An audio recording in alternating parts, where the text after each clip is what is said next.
Foi um tempo que o tempo não esquece, que os trovões eram roucos de se ouvir. Todo o céu começou a se abrir numa fenda de fogo que aparece. Hoje você vai aprender. Hoje é um vídeo resposta, onde eu respondo as perguntas dos inscritos, dos entusiastas pela Bíblia, entre outros assuntos aqui, era pré-diluviana, sobre a história alternativa da humanidade. Então hoje eu respondo perguntas. Se você tiver qualquer dúvida e queira que eu responda, não sendo eu o dono da verdade, mas apenas uma pessoa estudiosa, basta que você deixe aqui nos comentários. Você precisa dar like para o YouTube entender que esse tipo de conteúdo de resposta você gosta e ele vai te indicar quando sair um vídeo novo. Se inscrever, ativar o sininho, toda aquela maracutaia toda do YouTube, tá bom? Então assim, hoje nós vamos falar sobre isso.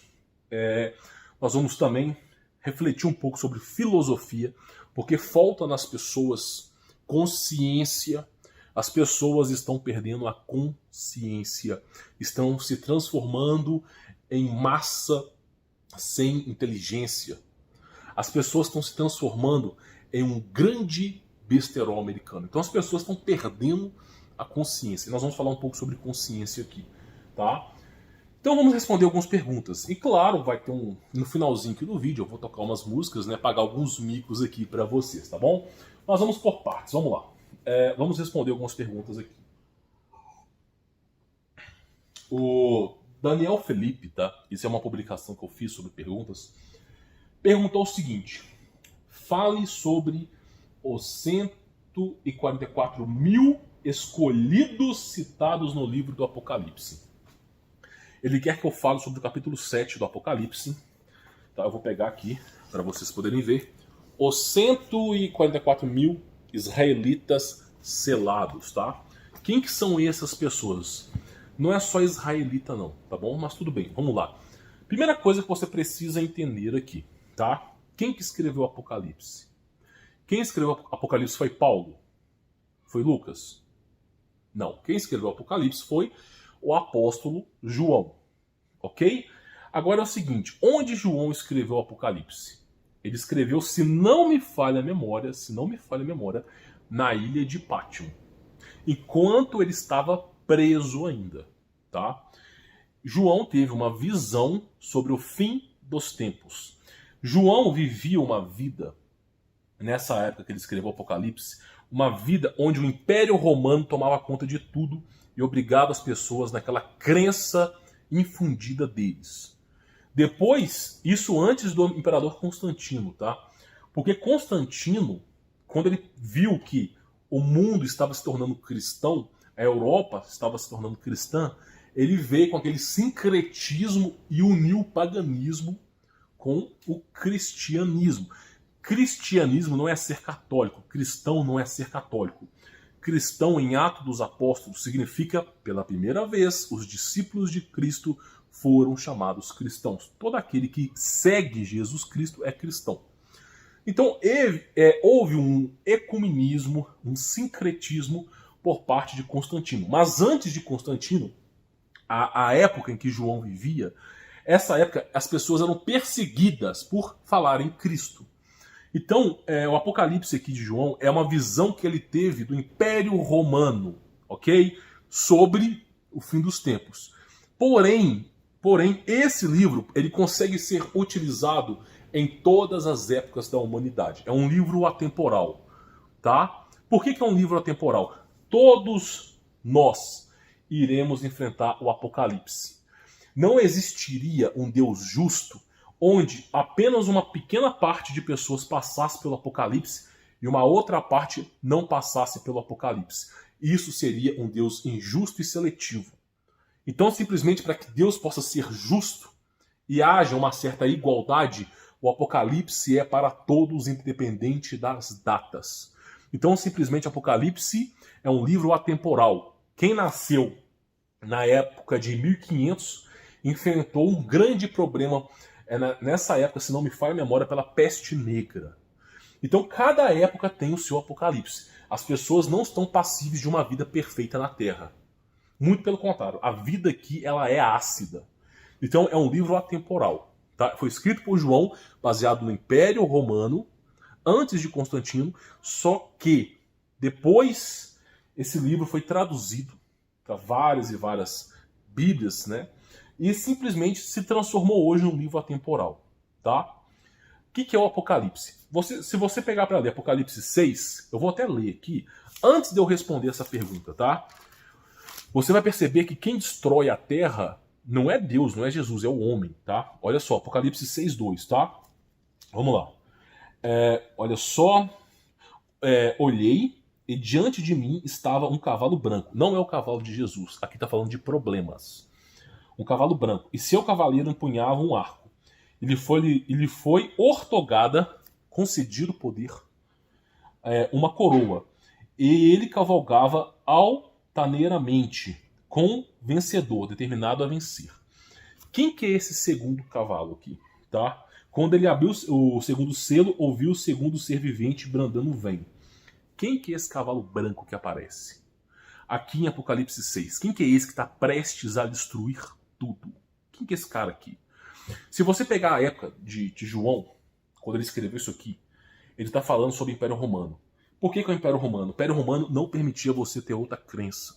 E o fim para toda a humanidade é não poder ter outra crença. Você não pode pensar de forma diferente, diferente do que as pessoas pensam.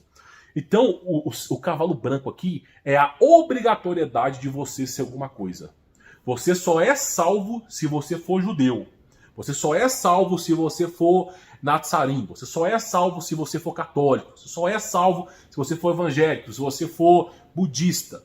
Então, a obrigatoriedade, você obrigar as pessoas a seguir uma crença, você forçar as pessoas, porque se você quer que uma pessoa não faça algo, é só você obrigar ela. Quando você obriga uma pessoa, aí que ela não faz nada mesmo. O ser humano tem um instinto de sobrevivência, mas às vezes ele chuta o pau da barraca quando ele vê que já era tudo. E aí, meu amigo, ele não vai te seguir mesmo. E aqui é o quê? Você não podia praticar a fé cristã. Não deixava. O João foi preso porque não podia praticar a fé cristã. Não importava que ele curasse doenças, não importasse que ele fizesse. Os apóstolos foram concedidos a fazer mais milagres do que Cristo. Porque Cristo decidiu assim para que todos os olhos pudessem ver e presenciar a plenitude de Cristo. Então os apóstolos conseguiam ressuscitar pessoas, curar pessoas, mas mesmo assim o Império Romano não ficou satisfeito e prendeu João. E aí ele vem com essa visão e fala sobre isso. Então o primeiro cavalo aqui é a obrigatoriedade. Você ser obrigado a alguma coisa. Tá? Primeiro cavalo, ecumenismo, sincretismo, você faz as unificações das crenças. E hoje o que está caminhando hoje? O que está caminhando hoje? Você tem um cristão de verdade? Não. Você entra num templo evangélico, estão lá os caras falando em hebraico, aramaico, juntando religiões, misturando o judaísmo, que trocou Jesus Cristo por Barrabás, com o cristianismo. É uma mistura de religiões, para todos os lados. Mistura em tudo. Não é só judeu e cristão. Você pega, por exemplo, a religião espírita com a união de cristianismo. Você pega a Igreja Católica com a união de espiritismo. Então, estão misturando tudo. Misturando, abraçando tudo. E esse abraço em tudo que vai criando obrigatoriedades. Que uma hora vão forçar você a ser algo que você não é. E esse é o primeiro cavalo que João diz aqui. Por isso, importante o entendimento. Aí ele diz o seguinte, eu vou falar sobre 154 mil selados. Ele diz o seguinte, olha só. Então, partiu outra cavalgadura, um cavalo vermelho. E o seu cavaleiro foi concedido poder para tirar a paz da terra, de modo que os homens matassem uns aos outros. Ele foi entregue também uma grande espada. Obrigue as pessoas a alguma coisa. As pessoas não vão aceitar. As pessoas vão lutar pelas suas vidas, vão lutar pelo que acreditam. O que vai acontecer quando você obriga uma nação inteira a fazer alguma coisa? Guerra.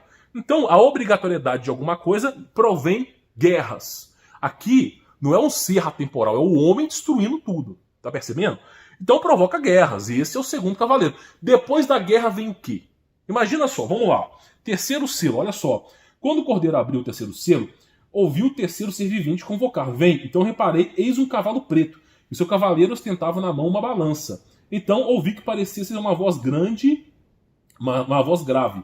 Vinde dentre os 4 seres viventes, clamando: 1 quilo de trigo por 1 dinheiro, e 3 quilos de cevada também por 1 dinheiro, mas não destruas o azeite e o vinho. O que é isso aqui? O azeite e o vinho é a fé, tá? Agora, o que é isso aqui? Isso aqui é o seguinte: quando tem guerra, as pessoas deixam de produzir comida para começar a estocar comida com medo de faltar comida. Acontece a lei de oferta e procura. Se não vai ter mais arroz na prateleira, se não vai ter mais trigo na prateleira, simplesmente os alimentos começam a encarecer. E aí, um arroz vai custar R$1 milhão, um feijão vai custar 10 milhões de reais, a comida vai valer mais que ouro e diamante. Então, simplesmente, toda guerra provém fome. Toda guerra provém fome. Falta comida, o preço da comida sobe. E o que é o cavalo, segundo o terceiro cavaleiro aqui? Que é o cavaleiro preto? Fome. E o que fome provoca? Vamos adivinhar. O que acontece com uma nação inteira que está com fome aqui? O que acontece? Olha só, acontece o seguinte. O quarto selo. Quando ele abriu o quarto selo, ouvi a voz do quarto ser vivente clamar: vem. Olhei e diante de mim estava um cavalo amarelo pálido. Seu cavaleiro chamava-se Morte.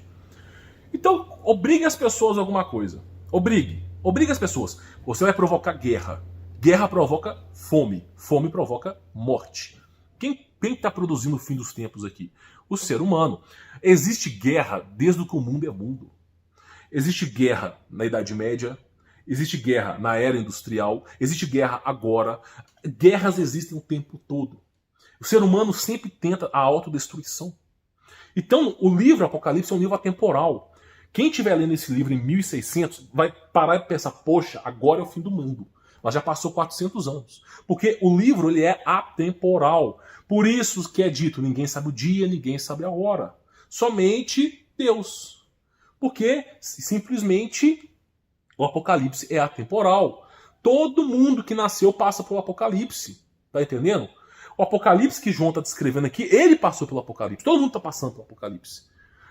Se o mundo continuar, e espero que continue, meus netos vão passar pelo Apocalipse. Os seus trinetos vão passar pelo Apocalipse.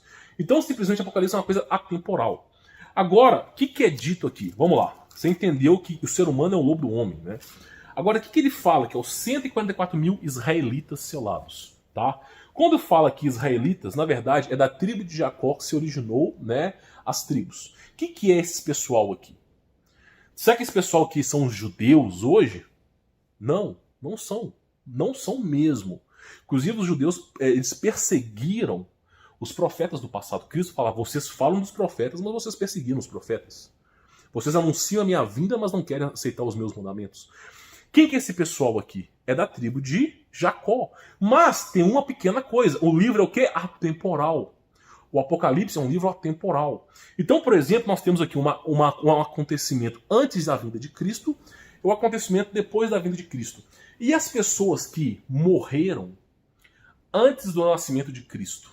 E aí, quem que são essas pessoas? Os 144 mil selados são exatamente as pessoas que foram salvas antes da vinda de Jesus Cristo. Porque antes da vinda de Jesus Cristo você era salvo pela lei. Então tinham bilhões de pessoas na Terra, mas poucos eram salvos por conta da lei. Tá bom? Então esses 144 mil selados aqui, ele fala sobre isso. Olha só. Depois desses eventos, observei 4 anjos em pé nos 4 cantos da terra, com a missão de reter os 4 ventos da terra e evitar que qualquer massa de ar fosse soprado sobre a terra, o mar ou sobre qualquer árvore. Então vi um outro anjo subindo do oriente, tendo o selo de Deus vivo. Ele brandou com voz grave aos 4 cantos, aos 4 anjos, e quem havia sido concedido poder para produzir destruição na terra e no mar. Não danifiqueis a terra, nem o mar, nem as árvores, até que os selamos a testa dos servos do nosso Deus. Isso aqui está se referindo a antes da vinda de Jesus Cristo, tá? Então me foi revelado o número de quem foram selados, 144 mil, de todas as tribos de Israel. Acabei de falar das tribos de Jacó, que se originaram as 12 tribos. E aí ele fala, 12 mil de tal tribo, 12 mil de tal tribo, 12 mil de tal tribo. E aí acontece o seguinte, olha só, passa um pouquinho e a enorme multidão de cristãos. Em seguida, olhei diante de mim, descontinuava-se uma grande multidão tão vasta que ninguém podia contar. Olha só, formada por pessoas de todas as nações, africano, chinês, americano, israelita, brasileiro, todas as nações, tá? Todas as tribos, povos e línguas. O mundo inteiro, tá bom? Estavam em pé diante do trono do Cordeiro, vestido com túnicas brancas, empunhando folhas de palmeira e proclamando com grande voz: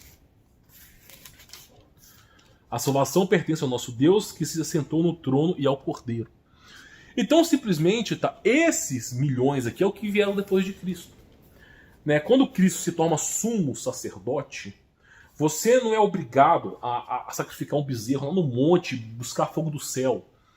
É cravado em nossos corações como você consegue ser salvo. E dentro do nosso coração está lapidado, né, a maneira de você ser salvo. Você pode nascer na China e nunca ter ouvido falar sobre Jesus Cristo. No momento da sua morte, no momento que você está prestes a morrer, você vai clamar a Deus. Talvez você não saiba o nome dele é Jesus Cristo. Você vai clamar a Deus de alguma maneira e ele o salvará. Tá bom? Então, esse é o Deus benevolente que transcende o jugo dos homens.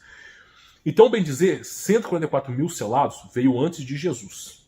E depois veio a multidão de contáveis milhões que ninguém podia contar, que são os cristãos. Eu estou presente, você está presente, todo mundo está presente, desde que acredite em Jesus Cristo, peça perdão pelos seus pecados e creia nele, mesmo que você morra por ele, tá bom? Então essa é a resposta. Vamos lá, tem mais perguntas aqui. Eu gostaria, Reinaldo Dias da Silva, eu gostaria que você falasse sobre o dízimo se for possível. Eu vou ser bem honesto para você. Eu não posso ser injusto e dizer que todas as igrejas católicas e evangélicas são destrutivas. Porque a igreja católica foi responsável por disseminar a Bíblia. Foi responsável por trazer a verdade ao mundo. Apesar dos pesares, foi graças a ela que temos a Bíblia aqui.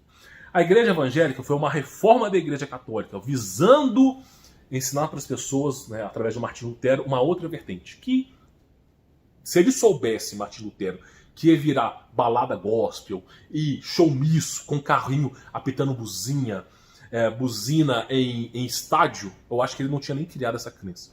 Só que nós temos a igreja católica também. Os dois, tanto a católica como a evangélica, eles falam sobre o dízimo, tá? Porque era verdadeiro, só que o dízimo vem da antiga aliança. O dízimo não se faz justo na época de Cristo. A verdadeira religião é ajudar viúvas e as órfãos, está em Mateus. O que é o dízimo? O dízimo é para você pegar 10% daquilo que você tem e ajudar a obra, ajudar o necessitado, transformar aquilo em comida, ajudar viúvos, órfãos, a amparar as pessoas. Isso era destinado na antiga aliança, tá? Na antiga aliança. Não se faz mais necessário o jugo. Por que não se faz mais necessário o jugo do dízimo? Porque o papel do cristão é olhar para o teu irmão como você mesmo. Qual que é os mandamentos de Deus, resumido o Êxodo 20? Amar a Deus sobre todas as coisas e o próximo como a si mesmo. Se eu amo o próximo como a mim mesmo, eu não preciso tirar 10% do que eu tenho. Eu vou lá e ajudo todo mundo que eu puder ajudar. Isso é ser cristão. Então, o dízimo, o dinheirinho que você dá para a igreja, tudo isso aí, não existe. Sempre foi comida. Você pode pegar a Bíblia, pegar em aramaico, tá?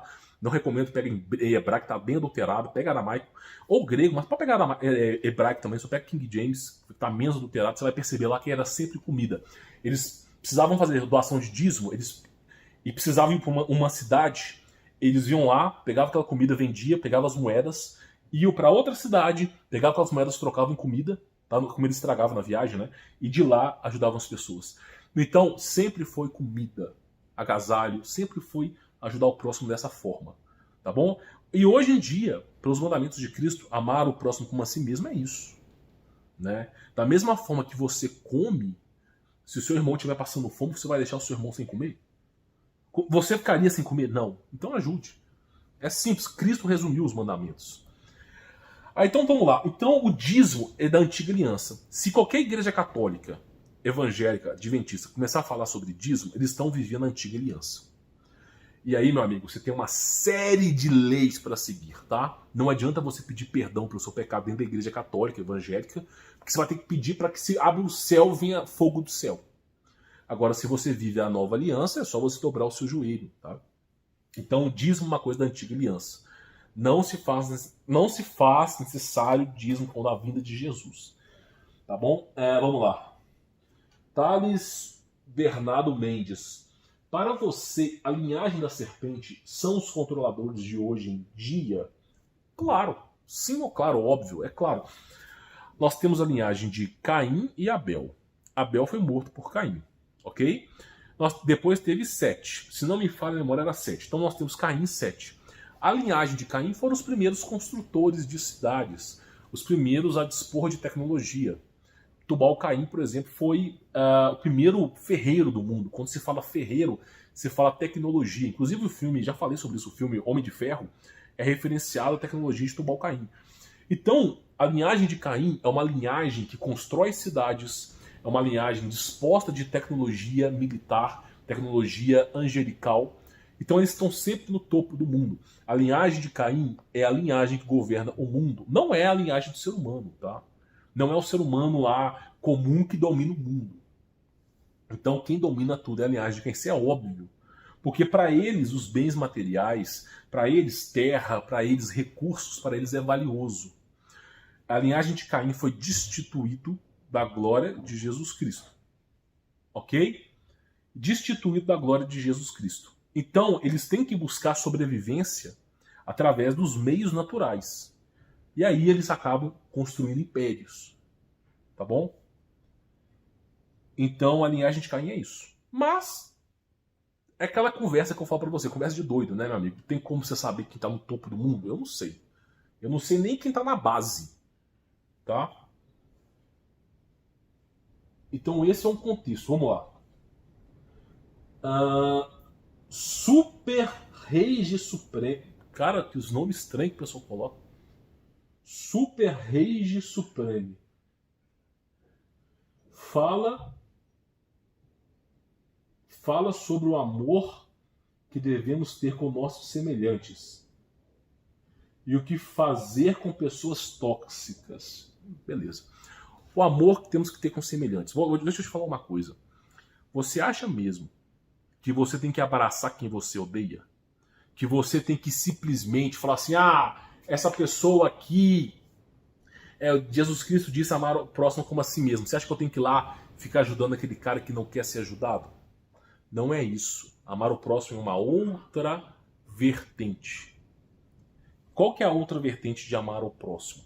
É você não fazer mal ao próximo, você não incomodar o próximo, e se aquele próximo precisar da sua ajuda, você não negar. Mas não está lhe imputando, por exemplo, que você tem que abraçar quem você não gosta, que você tem que conviver com quem você não gosta. Muito pelo contrário, você tem que manter distância dessas pessoas. Então, amar ao próximo não consiste, tá, em você ficar de mão dada com quem você não gosta. Muito pelo contrário, é não fazer o mal ao próximo, e se porventura aquela pessoa passar fome, você ajuda com aquilo que você pode. Se porventura aquela pessoa estiver no estado terminal e falar assim, eu queria conversar com tal pessoa, pedir desculpa antes de morrer, você vai lá e aceita as desculpas. Isso é amar o próximo. Mas não imputa que você tem que viver uma vida com aquela pessoa, longe disso. Não dê pérola aos poucos, viva longe dessas pessoas. E pessoas tóxicas, é isso, cara. O mundo inteiro tem pessoas tóxicas. O mundo inteiro tem pessoas que vão fazer mal a você, tá? Porque as pessoas, elas cada vez mais estão ficando sem consciência. Elas estão vivendo robotizadas. As pessoas não têm mais opinião própria. É sempre Maria vai com as outras. Ninguém busca mais a salvação. Todo mundo busca alguma coisa em coletivo. O ser humano está virando formiga operária. Em vez de tomar consciência, buscar o caminho da salvação por conta própria, está entregando a própria vida a pessoas que vão ser condenadas. Então, Pessoas tóxicas no mundo tem. O que eu te recomendo é não confie nos homens. Toda vez que você vê alguma coisa, desconfie. Eu falo isso para as pessoas, o que as pessoas fazem? Elas desconfiam dos outros? Não. Elas desconfiam, por exemplo, tá, delas mesmas? Não. Elas não desconfiam de nada. Sendo que o lobo do homem é o próprio homem. Então, por exemplo, você está no YouTube, você vê um cara falando sobre que você só vai ser salvo porque Deus escolheu os eleitos. Você vai acreditar? Você vai entregar sua salvação na mão de um homem perecível? Eu não vou. Então é isso que eu falo. Vamos lá. Outras perguntas que eu acho importante responder aqui. Pedro Hoffman. Humberto, em seus vídeos passados, você falava de teorias sobre os homens do passado terem mais de 20 metros de altura. Correto. Da Babilônia ser uma cidade altamente tecnológica. Correto. É só você pegar a linhagem de Tubal-Caim, meu amigo. Tubal-Caim foi um dos poucos, primeiro ferreiro, primeiro que mexeu com a tecnologia do mundo, tá? Que o sangue do ser humano continha ouro. Exato, ouro monoatômico. No passado e que por isso eles ouviam bem mais. Exatamente. Pô, você pega a Bíblia aqui, os caras vivendo 700 anos e a contagem dos dias estão corretas. Porque eles olhavam os astros. Então a contagem dos anos está correta. Como é que um ser vivia 700 anos? O que faz com que você morra é o ferro que tem no seu corpo. O dióxido ferroso, que faz com que o seu sangue fique vermelho, ferro enferruja e, consequentemente, envelhece o seu corpo. Você precisa de condutores elétricos, porque o seu corpo ele é elétrico. Tá bom? Os seus neurônios eles têm uma certa energia para funcionar. São pulsos, bilhões de pulsos funcionando. Agora, com o ferro funciona, mas o ferro faz com que você viva menos. Então, no passado, o que acontecia é que, em vez de ferro, tinha ouro no corpo. Não, hoje em dia não é mais cabível, nós não temos corpos preparados para isso. Mas o fato de existir ouro no nosso corpo mudava a coloração do nosso sangue e, ao mesmo tempo, nos fazia não envelhecer, porque não oxidava. O ferro oxida. Por isso que se vivia mais. Tá? Inclusive, o pessoal falou assim, como é que o ser humano podia ter 20 metros de altura na era pré-diluviana? Deixa eu te explicar. Você tem, na história oficial, a era dos dinossauros. E dados oficiais da era do dinossauro referenciam que a pressão atmosférica era entre 2 e 3 vezes mais. O nível de oxigênio era entre 2 a 3 vezes mais. Existem cientistas hoje que já comprovaram cientificamente que quando você aumenta a pressão atmosférica, dobra o nível de oxigênio, num tanque d'água e coloca peixes, tilápia, o peixe que era para ficar desse tamanho fica desse tamanho aqui. Então, simplesmente, o que provoca gigantismo é a pressão atmosférica. E no passado, nós chamamos de era pré-diluviana, porque nós temos a era dos dinossauros, que é bilhões e bilhões de anos atrás, que é a história oficial. Tá? Eu não vou dizer que é mentira. Mas, segundo os ancestrais antigos, é uma história especulativa. Não posso comprovar que é verdade. Existe a era pré-diluviana, que veio antes do dilúvio, que é mais recente. E na era pré-diluviana tinha o dobro e triplo de pressão atmosférica, que produzia gigantismo. Então, se o ser humano tem 2 metros de altura, ele, consequentemente, vai ter entre 4 a 8 metros. E teve outra era pré-diluviana ainda, mais ancestral ainda. Que a gente não é a era pré-diluviana, que era com Adão e Eva, quando se viviam, né, na quinta camada do céu, segundo o livro de Amok. E pode ser simplesmente uma outra dimensão, tá? Então, é isso que provoca o gigantismo. Por isso, o ser humano era bem diferente de hoje. O ser humano tinha altura, envelhecia. O ser humano tinha telepatia, voava. Hoje em dia, o ser humano não voa mais. O ser humano não tem telepatia. O cabelo do ser humano era vivo. Por exemplo, aquela história de Medusa não é uma história mentirosa. Assim, eu não posso comprovar isso. Aqui é história de louco mesmo, tá? É tudo que eu não posso comprovar. Mas porque o cabelo da Medusa, assim, apesar que ela cobra, ele era vivo. Porque o cabelo do ser humano era vivo. Ele era vivo.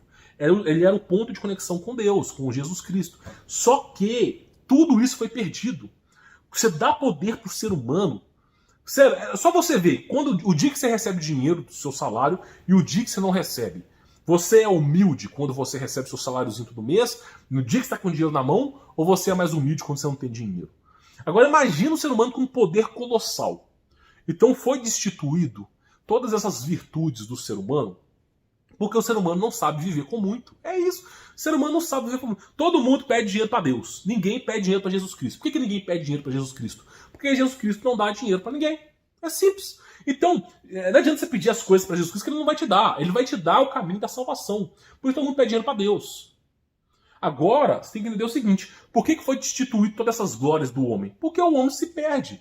Toda hora o homem se perde a salvação. Se o cara começar a ganhar 100 mil reais, ele se perde. Ele não vai querer mais sair da salvação. Vai ficar ostentando. Postando frasezinhas emocionais. Então, é por isso que ninguém pede dinheiro para Jesus Cristo.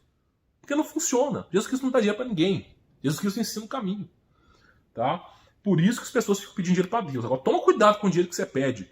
Quem muito é dado, muito é cobrado. Tá? Vamos lá, outra pergunta. Lúcia Maria Joaquim, olha só. Olá, Humberto, que Deus o abençoe. Que Deus abençoe também você, Lúcia, e todos os ouvintes aí. Gostaria que falasse acerca de Salomão. Tenho curiosidade do porquê ele era a pessoa que mais parece um qualquer de nós escrevendo um diário do que propriamente inspirado por Deus. Ah, tá. Por que ele era parecido com nós escrevendo um diário do que inspirado por Deus, deixando no uso da palavra? Ele parece que tem um discurso de pessoa depressiva. Entendi, não entendia mais ou menos. Eu entendi que você parece que Salomão não está escrevendo obras de Deus e sim obras de outra coisa. Salomão teve uma parte da vida dele que ele era focado em Deus, tá? Focado em Deus, ele fazia as coisas para Deus. Tinha um bom coração. Mas o mesmo pecado que cobiçou Eva, o mesmo pecado que cobiçou Adão, o mesmo pecado que é sempre o ato sexual, o pior de todos os pecados, caiu no colo de Salomão. E, convencido de mulheres, começou a adorar outros deuses. O pessoal acha que outros deuses eram um deus de madeira. Não, seres eram anjos caídos, se materializavam fisicamente. Por isso que eles adoravam esses seres. Davam presentinhos, ensinavam ciência. Então Salomão foi iludido com isso. Tá? Começou a fazer as mais bárbaras loucuras com isso. Controlar demônios, abrir portais. Ele foi o Doutor Estranho da vida real. Só que quando ele chegou no final da vida dele, ele descobriu que aquilo ali... eu vou morrer mesmo, não tem. Ele mesmo disse nos salmos dele: quem é o homem que poderá vencer a morte? Ninguém vence. Aí ele entendeu que ele estava errado, se arrependeu, subitamente, sumamente, se arrependeu e se voltou a Deus. Entendeu que não adiantava seguir essas loucuras, essas magias, a abrição de portais, toda essa história mística. Ele descobriu que não valia a pena. E aí ele se arrependeu. Tá? Pelo menos a história oficial é essa. Né? Eu não sei se a história verdadeira é essa que ele se arrependeu, não. Mas assim, é bem triste, tá? Agora, eu entendi. Mas basicamente é o seguinte: boa parte do que está constituído Salomão não vem de Deus, tá? Particularmente na Bíblia, eu não leio nada de Salomão. Tem algumas passagens que eu leio, mas eu fico um pé atrás. Porque Salomão aprisionava demônios. Salomão fazia acordo com entidades. Esse ser aí não consiste no Evangelho de Jesus Cristo. A simplicidade do Evangelho de Jesus Cristo não me convém em acreditar em quem praticava misticismo. Então, Salomão, na dúvida, eu só tenho uma vida. Na dúvida, eu não fico com as ideias de Salomão, tá bom? Eu prefiro passar adiante, deixa para quem quer mexer com misticismo. Mas eu não fico, porque o misticismo leva à apostasia. A apostasia leva à condenação. A condenação não tem perdão. E você ficará condenado eternamente, porque o teu espírito ele é eterno. E o que acontece com o espírito eterno é condenado eternamente. Tá bom? Por que o espírito eterno é condenado eternamente? Porque se lhe fosse lhe dado outra oportunidade, você não voltaria a esse mundo lembrando de que você tinha feito. Você cairia de novo no mesmo pecado. Não importa a época, não importa a geração. Porque é assim que o mundo funciona. E você iria pecar eternamente, ficar entrando na terra e pecando. Já sabendo disso, pela onisciência de Deus, você é condenado eternamente. Então, eu fico longe de misticismo, fico longe de toda a doutrina de invocação de demônios. Fico longe porque não é isso que o Senhor Jesus Cristo ensinou. Por isso eu não confio em Salomão. Tá? Por isso que eu também acredito que muita coisa que ele escreveu não vem de Deus. Tá? Vamos lá, deixa eu ver outra coisa. Senhor Billy, viagens astral é real? Sim, real. Onde a pessoa dorme e vai para outra cidade, espírito e volta para o corpo quando acorda? Viagem astral é feita pela abertura do terceiro olho, que nada mais é do que você amplificar e descalcificar a sua glândula pineal. Então você abre como se fosse o terceiro olho e você consegue enxergar o mundo espiritual.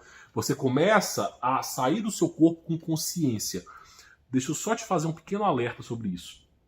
Porque a glândula pineal já era descalcificada até a década de 70, tá? Depois começaram a introduzir alimentos que calcificam a glândula pineal. Deixa eu só te falar uma coisa para você. A glândula pineal, ela é responsável pela consciência do ser humano, pelo aquilo que você é. Se hoje você tem envergado para Jesus Cristo, é porque você, hoje, a sua glândula pineal libera um nível de consciência. Se você começa a descalcificar a sua glândula pineal, você vai alterar quem é você. Agora, o problema não é alterar quem é você, porque Jesus Cristo sempre salva. O problema é você abrir o seu campo de visão de tal maneira que você não consegue voltar atrás. Aí, muitas pessoas são diagnosticadas com depressão, porque começam a enxergar que o mundo é perverso. Começam a enxergar que demônio, eles atormentam a vida de muitos. Então as pessoas ficam com depressão, não conseguem mais ser felizes. As pessoas muitas vezes se envolvem com drogas, porque a vida fica tão triste, tão paranoica, tão com medo, porque as pessoas adquirem esquizofrenia. Porque as pessoas não conseguem mais apagar a luz do quarto porque vão ver demônios. As pessoas não conseguem mais ir na cozinha porque estão vendo demônios. As pessoas não conseguem mais sair e ficar sozinhas porque estão vendo demônios. Aí, aquela mania de perseguição, esquizofrenia. E muitos usam drogas, assim como alguns cantores que fazem pacto, né, com o adversário, começam a usar drogas para alterar a realidade. Então, usam drogas psicossomáticas para alterar a realidade e elas começarem a ficar felizes. E é uma porrada de droga, LSD, entre outras aí, só para ficar feliz. Aí depois que essa droga passa, o efeito reverso, ele, além de ser destrutivo, ainda vem com a glândula pineal descalcificada. Então as pessoas acabam cometendo suicídio. Então, assim, o resultado de você descalcificar a glândula pineal é só um: morte, condenação e desgraça. Tá? Sendo os três a mesma coisa. Então, assim, eu não recomendo que você descalcifique a glândula pineal. Jamais faça isso, tá? Porque por mais que você consiga fazer viagem astral, por mais que você consiga estar em outro lugar que você voe, esse mundo, a Terra, é um mundo malvado. É um mundo cheio de demônios. Às vezes o copo da sua cozinha cai, tem um demônio horroroso tombando aquele copo, mas você não vê. Se você visse, você ficaria traumatizado. Então não mexa com coisas que são místicas e que podem criar em você surtos. Tem que tomar cuidado com isso, tá? É um conselho que eu te dou. Por que eu falo isso para você? Porque, por exemplo, a crença espírita, ela trabalha muito com o mundo espiritual, praticamente com projeção astral. Eles não falam isso. Só que, deixa eu só te explicar uma coisa para você. De tanto ver demônio, você vai começar a ficar esquizofrênico, tá? E eu não recomendo mexer com nada místico. Se Deus, escuta bem, se Deus ocultou o mundo espiritual, se Deus colocou uma barreira nesse mundo espiritual, é porque esse mundo espiritual não é bom. Se Deus está impedindo de você ver o mundo espiritual, é porque tem um propósito. Por que Deus não me deixa enxergar os espíritos? Tem algum motivo. Sendo ele onisciente, por que ele está me ocultando aquilo? Porque aquilo ali não é bom para você. Se você ver, você vai ficar traumatizado. Então, por isso que ele tem um véu. Entendeu? Tinha até um relato aí, eu não me lembro a memória, de alguém que estava escutando barulho de espada. Não sei se era o Márcio que tinha falado isso comigo. E que simplesmente depois ele foi revelado em sonho que estava um mundo espiritual, anjo lutando contra o demônio. Se você soubesse o que é o mundo espiritual em sua plenitude, você ficaria abismado. Por isso é bom você viver na simplicidade. Não mexer com misticismo, não mexer com magia negra, tá? Porque por mais que você ganhe algumas coisas, você tem mais a perder do que a ganhar. Tá? É o conselho que eu dou. Deixa eu ver outra. As pedras, Leandro Andrade, as pedras guias da Geórgia poderiam ser mandamentos deixados para os que ficarem após a próxima inversão do campo magnético? Tá, campo magnético é uma seita, tá? A Terra plana é uma seita, campo magnético é uma seita, Terra redonda é uma seita, tudo é uma seita. Tudo são grupos de pessoas carentes querendo atenção para uma coisa que não entendem. Então o campo magnético, tá? A inversão do campo magnético é uma coisa que, ó, vou te dizer uma coisa, tá? cientificamente não foi comprovado. Cientificamente, não tem dados verdadeiros hoje que falam que de tempos em tempos destrói as coisas. Eu, quando enxergo essas seitas, eu vejo além dessas seitas. Eu enxergo com a visão de Jesus Cristo. Vai agregar algum valor na minha vida saber que o mundo é destruído de tempos em tempos? Não. Mas eu sei que eles usam essas seitas para imputar regras nas pessoas, para imputar entidade nessas pessoas. Então, inversão do campo magnético para mim é uma seita, assim como terra plana, tudo. Se a Terra for plana, quadrada, hexagonal, hiperdimensional, para mim tanto faz, tanto fez. O meu foco é Cristo. Não tô negando, estou dizendo que é sempre grupinho, são sempre seitas. Quem participa da Terra plana, quando olha para um globalista, essa pessoa fica condenando. Aquele cara lá acredita na Terra redonda, é burro. Fica assim. São seitas. E aí, eu vou até falar sobre esse livro aqui. O caráter do ser humano é o seguinte, ó. O caráter do ser humano é buscar a aprovação de outras pessoas. E o caráter do ser humano é julgar e condenar o próximo. São todos condenados. É sempre assim.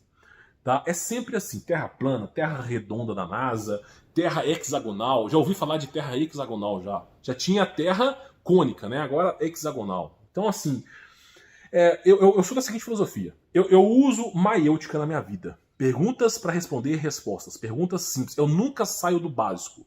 Porque eu já saí do básico, eu já errei. Não quero sair de Jesus Cristo. Se Jesus Cristo não me deu asas, se Jesus Cristo não me deu asas para subir até lá em cima e ver o formato da Terra, é porque ele não quer que eu saiba. Se ele não quer que eu saiba, eu não vou me importar com isso. É assim que eu penso, tá? Eu não me envolvo com coisas que não me foram apresentadas. Agora, inversão do campo magnético é a mesma história. Pode ser que aconteça? Pode, eu não nego, não sei. Pode ser que aconteça. Deus colocou eu esqueci o nome, que fala um radar para eu saber quando vai acontecer. Deus colocou. Não, ninguém sabe o dia, ninguém sabe a hora, ninguém sabe quando vai morrer. Então, se não me foi concebido saber sobre isso, eu não vou saber. Eu sigo o que Jesus Cristo me ensina. Adianta eu ficar sabendo disso? Adianta eu ficar sabendo que a Terra vai ser destruída? Aí o cara vai lá e constrói um bunker, tá? E muitos ficam falando assim, bunker é um... Para ser um bunker, tem que estar pelo menos uns 100 metros abaixo da terra, tem que ter um investimento bilionário. Aí o pessoal constrói bunker. E aí as rochas são... A terra ela é solúvel. Não tem como ser salvo na inversão do campo magnético. Então para que eu vou ficar com medo disso aí? Não leva lugar nenhum essa porcaria. Não leva lugar nenhum, só me leva a medo. Então, eu vejo que o fim da inversão do campo magnético é paranoia e medo. Não é Jesus Cristo. Quem tá com Jesus Cristo no coração não tem medo, cara. Se hoje a inversão do campo magnético, há tempos atrás, era fim dos tempos para a Igreja Católica. Então cada hora eu vou inventando uma coisa, Então assim, eu cheguei à conclusão que se for para acontecer alguma coisa na Terra, que aconteça pela glória do Senhor Jesus. Mas eu não posso ter medo de morrer, eu não posso ter medo do desconhecido, porque se eu confio em Jesus Cristo, eu sei para onde eu vou estar indo. Então essas coisas nos provocam medo. Eu tenho desconfiança sobre elas. Tudo aquilo que me tira do caminho de Jesus, da simplicidade do Evangelho, eu tenho desconfiança. Eu já vivenciei essa história de inversão do campo magnético. E o resultado dessa inversão do campo magnético foi a apostasia do Senhor Jesus Cristo. Eu não me enfio mais nisso. É a minha opinião, tá? Minha opinião. Deixa eu pegar outras palavras aqui. Se usar o microchip na mão direita, automaticamente perde a salvação? Lucas, a Bíblia não se fala de microchip. Fala sobre marca, na mão direita ou na testa, tá? Pode ser representado como microchip? Pode. Pode ser representado como qualquer outra coisa? Uma tatuagem? Pode. O fato é que você não pode nem comprar nem vender, tá? Deixa eu te explicar uma coisa. Eu acredito muito que a marca do adversário, da besta, já aconteceu. Porém, eu tenho o meu direito de negar aquilo que vão colocar em mim. Por exemplo, se alguém chegar em mim e falar assim, você aceita tal coisa na sua mão direita, na sua testa? Eu não, prefiro morrer. Me mata e me leva para Jesus Cristo que eu não aguento mais esse planeta de merda aqui. Então, simplesmente eu vou negar. É o meu direito. Eu não quero coisas no meu corpo. Ok? Meu direito. Agora é o seguinte, eu faço isso não por causa do Apocalipse, porque eu não quero, não sou obrigado. Agora, a marca direita na mão direita ou na testa, na minha opinião, de certa forma, é um pouco contraditório. Por quê? Vou te explicar. O corpo do ser humano é constituído de DNA, ok? O corpo do ser humano é constituído de carbono. Carbono é um dos elementos predominantes no corpo humano. A estrutura atômica do carbono é um triângulo. A estrutura atômica do carbono é 666, tá? O que está remodelando o nosso corpo humano é 666, tá bom? Só para avisar isso aqui, tá bom? Inclusive, quem sabe faz ao vivo, né? Quem sabe faz ao vivo. Não, peraí. Carbono, peraí. Deixa eu pegar aqui, só para... Quem sabe faz ao vivo, né? Deixa eu pegar aqui. Será que vai abrir essa imagem aqui? Vai. Carbono, 666. Então, a estrutura do nosso corpo é a marca da besta, tá? Você não consegue comprar nem vender com sem um corpo humano, consegue? Não consegue. Então, a estrutura do ser humano é a marca da besta. A junção do nosso DNA 10656, representado por um deus sumério, tá? Não vou ficar falando muito disso aqui. Mas não tá o nome de Deus assinado no nosso DNA. É outro ser ali. Outro ser ali. É um Deus sumério. 10656 não é Jesus Cristo. Não é Deus. É outro ser que está ali. Nosso DNA tem a assinatura de um Deus sumério. No nosso corpo está escrito 666. Então, meu amigo, eu acredito que nós já estamos marcados. A diferença é que você salva o espírito. Você não salva o corpo. O reinado de Jesus Cristo ele é espiritual por conta disso. Você não salva o corpo, você salva o espírito. Então, simplesmente, tá? A marca da besta para mim já é o corpo humano. Você não consegue comprar nem vender, nem coexistir sem corpo humano. Agora, cabe a você negar a carne. Cabe a você crer em Jesus Cristo, que é pancada e pauleira para todo lado. Mas o reinado de Cristo é espiritual. Tudo que convém de Cristo é espiritual. Porque o mundo jaz. Esse mundo, tudo isso aqui, ó, tudo isso aqui é do diabo. O mundo jaz no maligno. Tudo pertence a ele. Ele é o dono de tudo isso aqui. Ele é o dono, ele pode tirar se ele quiser. Ele é o dono. Agora, aquele que crê em Jesus Cristo, que está com Jesus Cristo, ele não pode tirar o espírito. E o espírito é eterno. Por isso que é dito em Apocalipse que nós teremos outro corpo. Porque esse corpo aqui é do diabo. Todos os corpos são do diabo. Por isso é dito, nós teremos um novo corpo. Inclusive aqui, ó, eu acho que vou até pegar essa parte aqui, ó, sobre o nosso corpo, ó. Nós teremos um novo corpo, tá? Deixa eu ver em Apocalipse, Nova Jerusalém, Novo Céu, na Cidade Santa. Aqui, ó, eis que faço nova todas as coisas, né? Tá, mas tá mais pro final do Apocalipse. Eu não vou ficar mexendo aqui, não, mas escreve no Google aí, novo corpo Apocalipse. Nós teremos um novo corpo. Por quê? Porque esse corpo é do diabo. Esse corpo volta para comerás do pó da terra. Como é que foi escrito em Gênesis, Apocalipse, em Gênesis, que a serpente foi amaldiçoada comendo o pó da terra. O mundo jaz no maligno. Quando a serpente ludibriou Adão e Eva, não foi um pecadinho, meu amigo. A serpente se tornou dona desse mundo. Dona dos nossos corpos. Dona de tudo. O diabo tornou dono de tudo. Então, nada é nosso. Por isso, por que Cristo fala assim? Larga tudo e me segue. Meu amigo, não adianta você querer ganhar dinheiro nesse mundo. Tudo bem, você quer ganhar dinheiro para sustentar, tudo bem, é um direito seu. Eu também gosto de empreender, gosto de criar negócio. Mas vamos falar a verdade aqui. Tudo é do diabo. Se ele quiser tomar, ele toma. Agora, ele não pode tomar o seu espírito se você tiver selado com Jesus Cristo. Tá entendendo? Tudo é dele. Por isso que chega no jovem rico, Cristo fala assim, vende teus bens. Porque são do diabo, nunca foi do rico, tudo é do diabo. Então Cristo vem salvar o mundo espiritual, Cristo vem salvar o teu espírito, ele vem te dar uma chance. Nós não tínhamos chances de salvação. Por isso ele disse, vossos antepassados comeram do maná do deserto e morreram. Os caras lá, junto com Moisés, comeram do maná do deserto e morreram. Tá? Eu, porém, lhes trago um maná que não morre, mas vive. Então Cristo fala sobre as coisas espirituais. Tudo é do adversário. Você não pode pensar que as coisas são suas aqui. Você não pode pensar, se hoje você tem uma casa, Amanhã você pode estar no olho da rua. Se hoje você está no olho da rua, amanhã você pode ter uma casa. Tudo aqui é do adversário. O que não é do adversário é a tua vida, o teu destino, porque quem escolhe quando você morre ou não é Jesus Cristo. E se você se enverga para Jesus Cristo, você é salvo. Então, a pergunta do rapaz aqui, inclusive, deixa eu até pegar aqui, sobre marca da besta, é simplesmente isso. É simplesmente isso. Tudo é do adversário, meu amigo. Tudo é do adversário. O seu DNA tem um Deus sumério.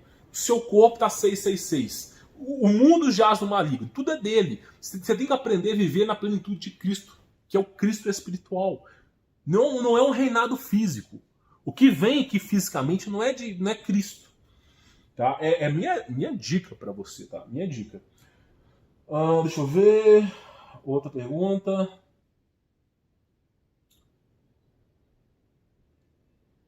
Igreja Católica eu já falei. João Vitor. Terceiro olho realmente é verdadeiro? Guilherme, já falei. Sim, mas não é bom fazer isso.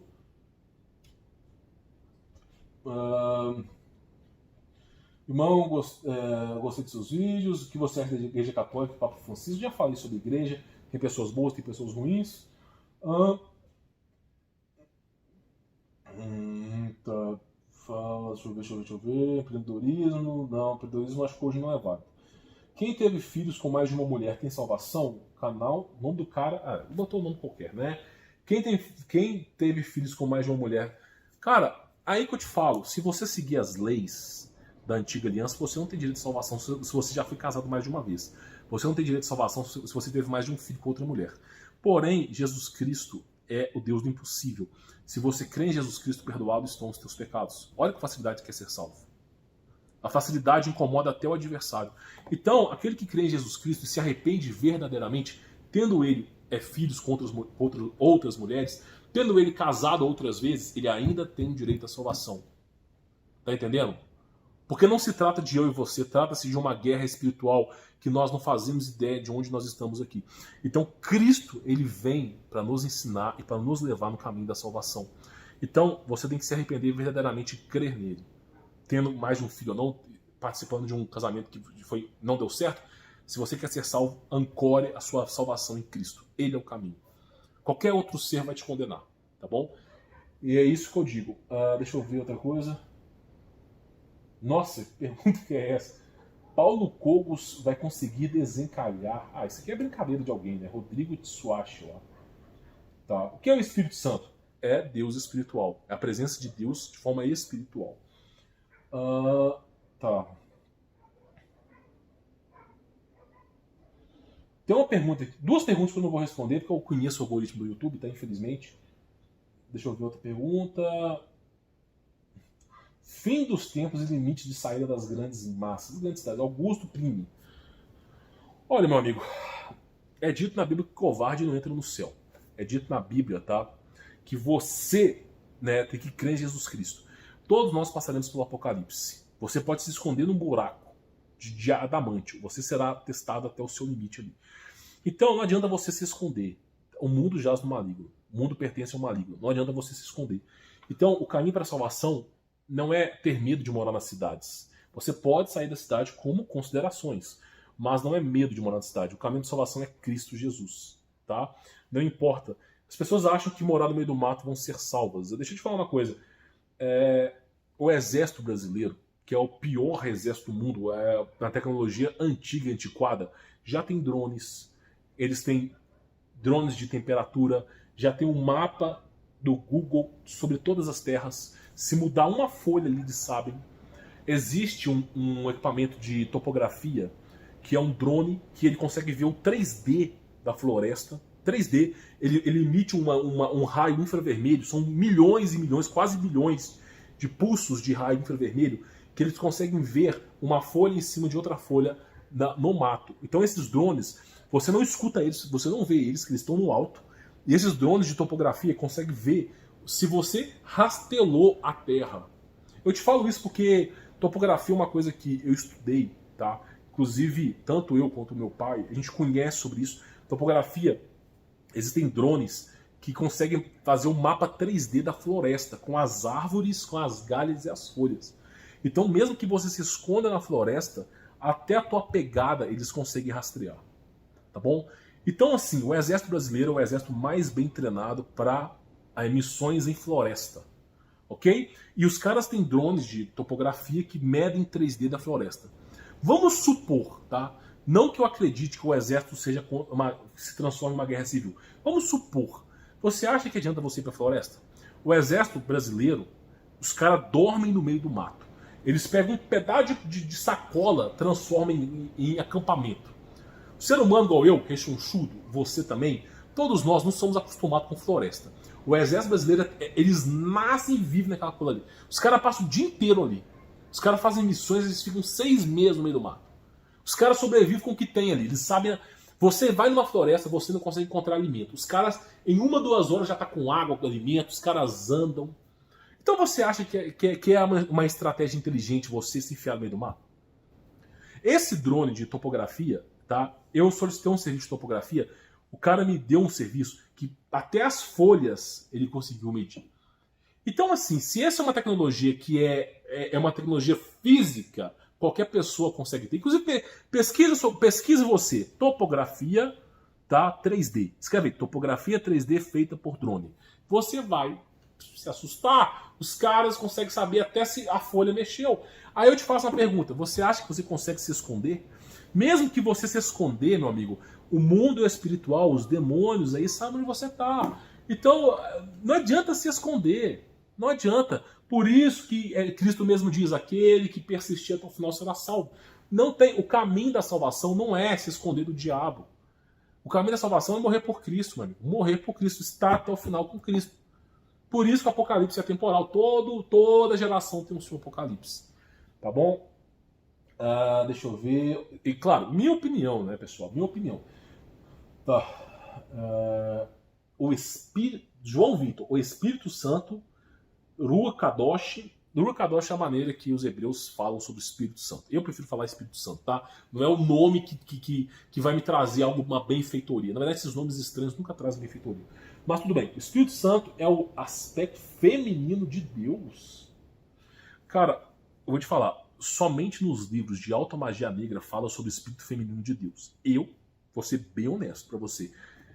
Deus não tem sexo, tá? Eu não sei se você nunca pensou nisso, mas Deus não tem sexo não, meu amigo. A plenitude... Jesus Cristo é Deus, tá? Coloca na sua cabeça. A plenitude de Deus, que transcende a matéria física, transcende o tempo, que se manifesta em Cristo, porque tá aqui Cristo e tá aqui Deus, tá? Tem que saber que os dois são a mesma coisa. Só que essa plenitude de Deus aqui em cima não tem sexo. Não tem sexo, cara. Não tem sexo. Agora, o que tem sexo é as coisas que se manifestam. Cristo se manifestou como homem, mas poderia ter se manifestado como outra coisa. Então, simplesmente, Cristo, tá? Ele tem o seu sexo.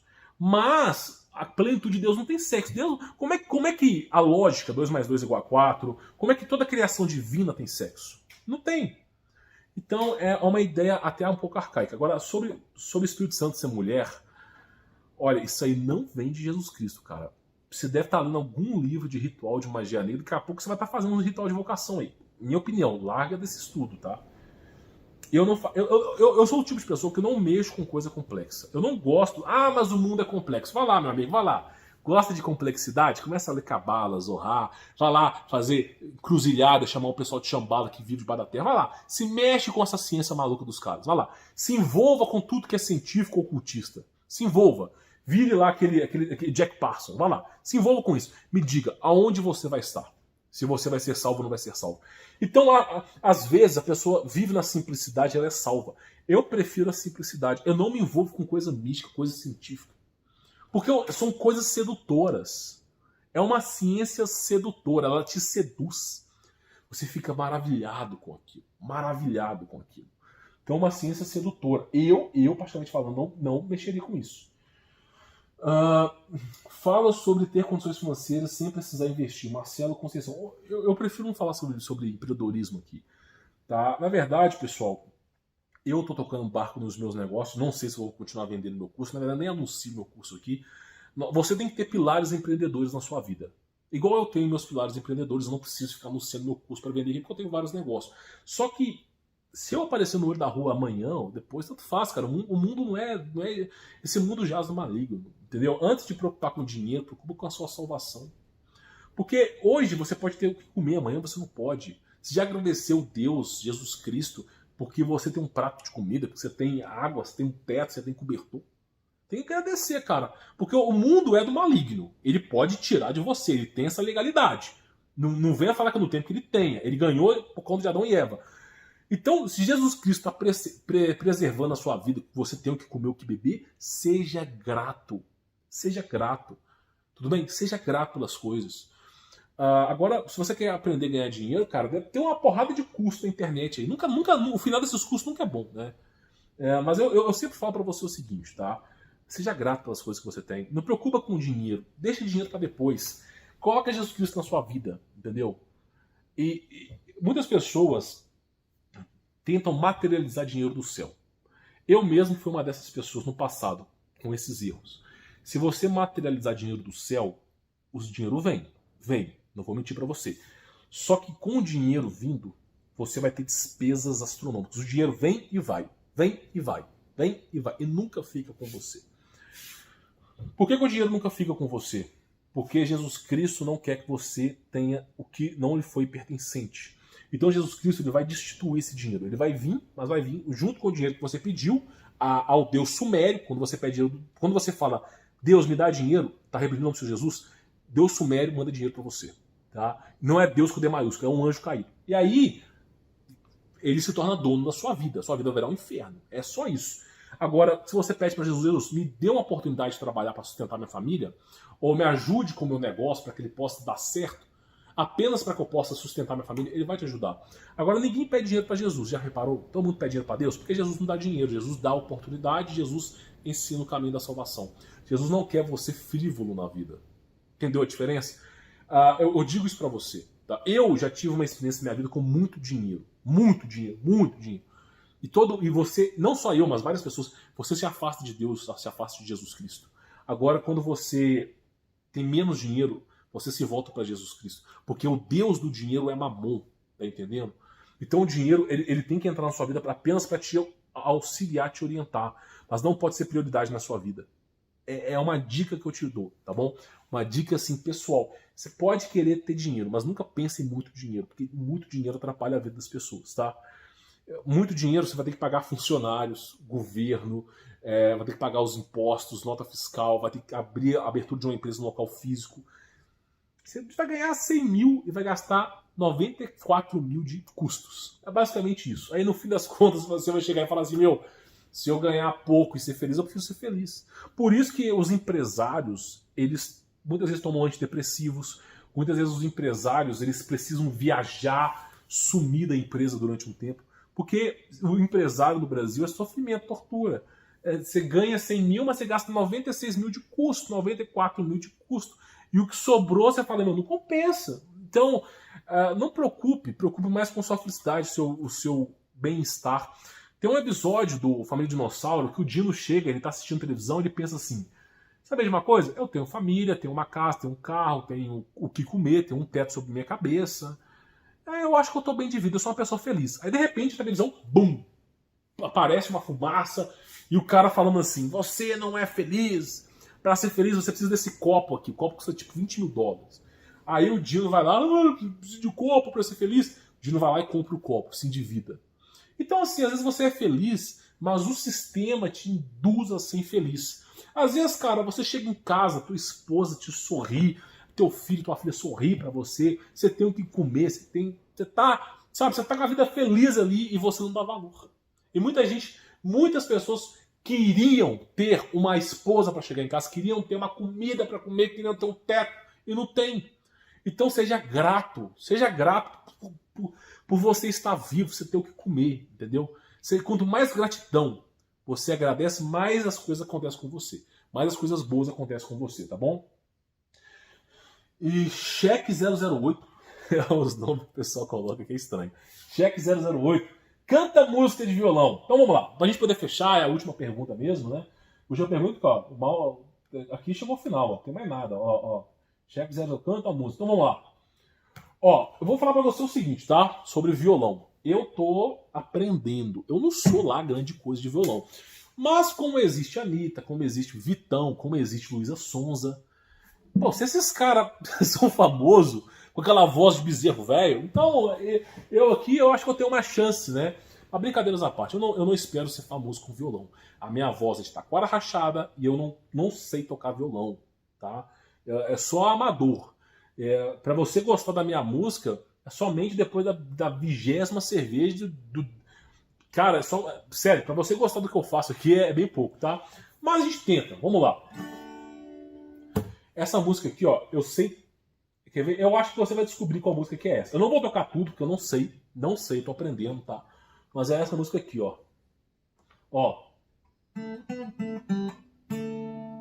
Sabe qual que é?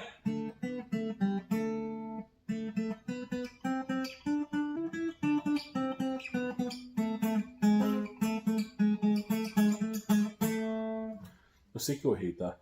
Mas olha só, eu tô aprendendo com essa música aqui. Vou tocar só um refrão. Avo Rai, o meu velho indivisível. Avo Rai. Aí vem. Neblina turva brilhante em meus cérebros, coágulos de sol. Brincadeira, eu não vou ficar pagando esse mico aqui não. Tem uma música que eu tô aprendendo, tá? É essa música aqui, ó. Eu comecei meus vídeos com ela, tá? Já aprendi a fazer entonação de voz para introdução. Que é essa música aqui, ó. Ela chama Canção Agalopada de Zé Ramalho. Tô aprendendo.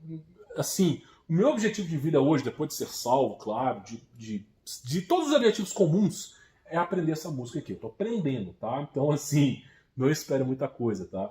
Mas é basicamente o seguinte, ó.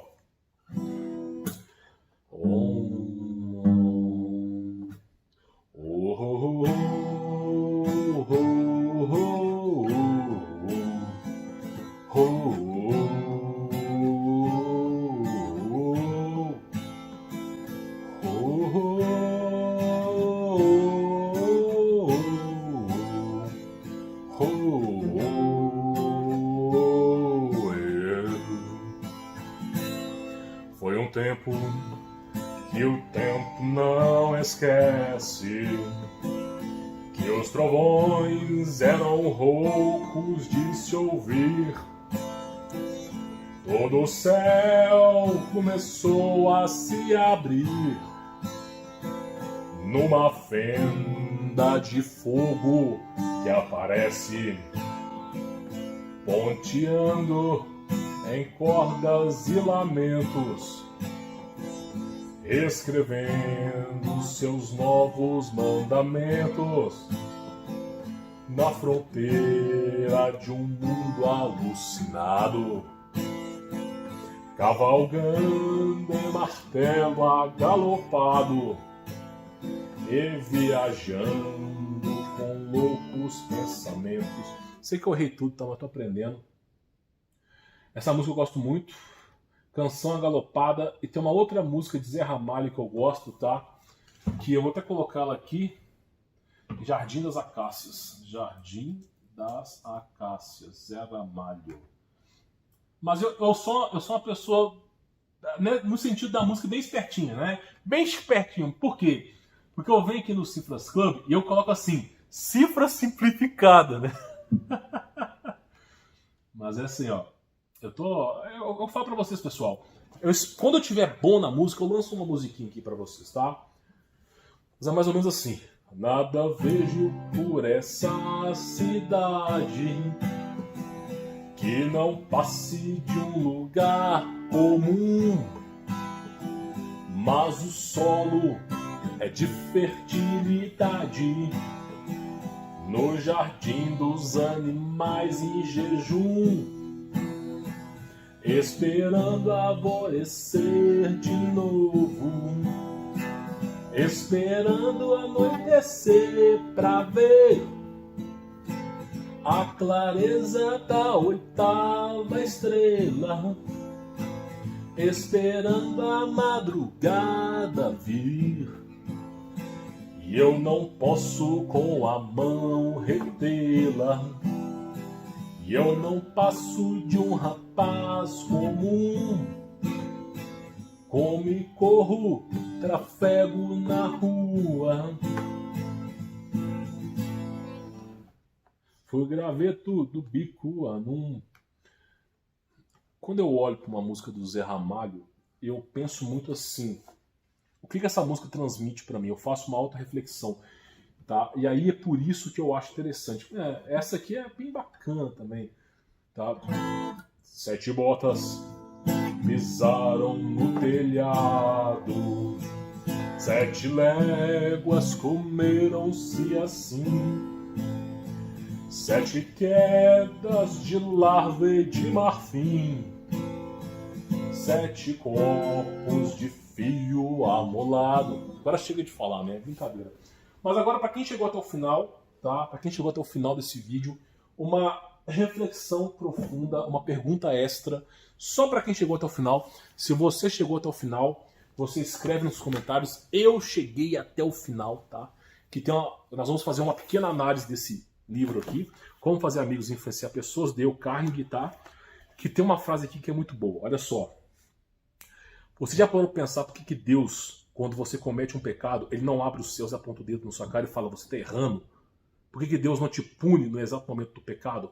Por que Jesus Cristo não te corrige no exato momento do pecado? Por que você não é corrigido quando você está no exato momento do pecado? Por que você não é corrigido? Por causa do ressentimento, da amargura que fica no seu peito. Todo mundo que, inclusive, isso aqui é uma filosofia de Skinner, tá? Que é um famoso psicólogo, que é o seguinte: toda vez que você critica uma pessoa publicamente, ou você critica uma pessoa no ato do seu erro, essa pessoa não procura melhorar. Essa pessoa, ela, naquele momento, ela fica coagida a aceitar aquela imposição que você está falando, mas ela vai guardar dentro de si o arrependimento e o ressentimento. E esse ressentimento não faz com que ela melhore, porque futuramente ela vai voltar a cometer os erros. Então você nunca pode querer criticar uma pessoa e esperar melhorias dessa pessoa. Então por isso que existe, tá, através das críticas, o elogio, a inteligência emocional, porque se você criticar uma pessoa, você não pode esperar melhorias dela, tá? Inclusive é dito aqui, ó, através da crítica não operamos mudanças duradouras e consequentemente ocorre o ressentimento. E Hans Steil também fala exatamente sobre isso, outro filósofo, tá? E psicólogo também. Esse livro aqui, pessoal, é um livro que eu já estou lendo pela minha 4ª vez. Se você quer ler um livro e quer aprender sobre o livro, você precisa reler esse livro, meditar sobre esse livro, você precisa praticar o que o livro fala. É a única maneira de você decorar o livro, de você aprender a absorver a informação do livro.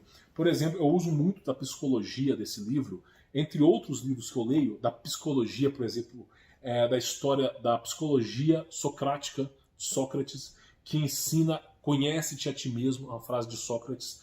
Eu uso muito essa filosofia para tentar simplificar minha vida e tentar resolver questões que eu não consigo resolver. Por exemplo, eu uso essa filosofia de Sócrates, eu uso outras filosofias também de pensadores. Por exemplo, como é que eu faço para tentar entender maéutica através de Aristóteles? Como é que eu consigo e Sócrates também, tá?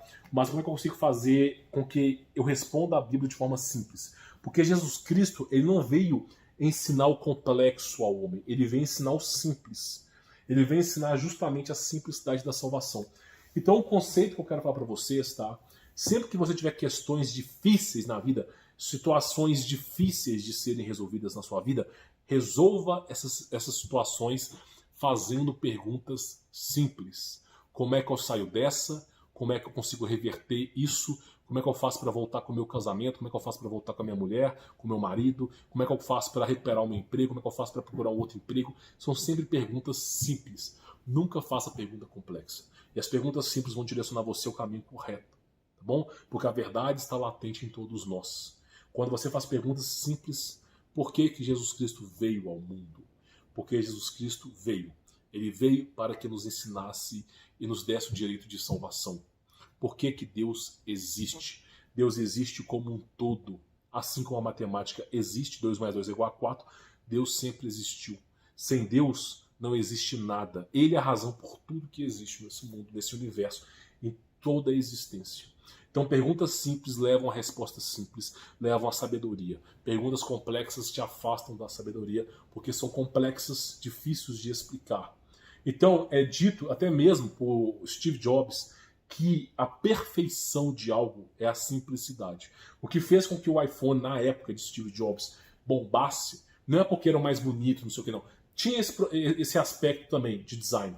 Mas o que fez com que bombasse era a simplicidade. Simples. Com um único dedo você conseguia resolver os problemas que você tinha para resolver. Você não tinha que ficar lá igual um maluco no celular. Então a simplicidade é o último estágio da perfeição. Minha visão, tá bom? Bom, pessoal, vou ficando por aqui. Quem tiver dúvidas, comente aqui embaixo, deixe o seu like. Vou ficando por aqui e, ó, forte abraço, tá? Deixe as perguntas aqui embaixo aqui.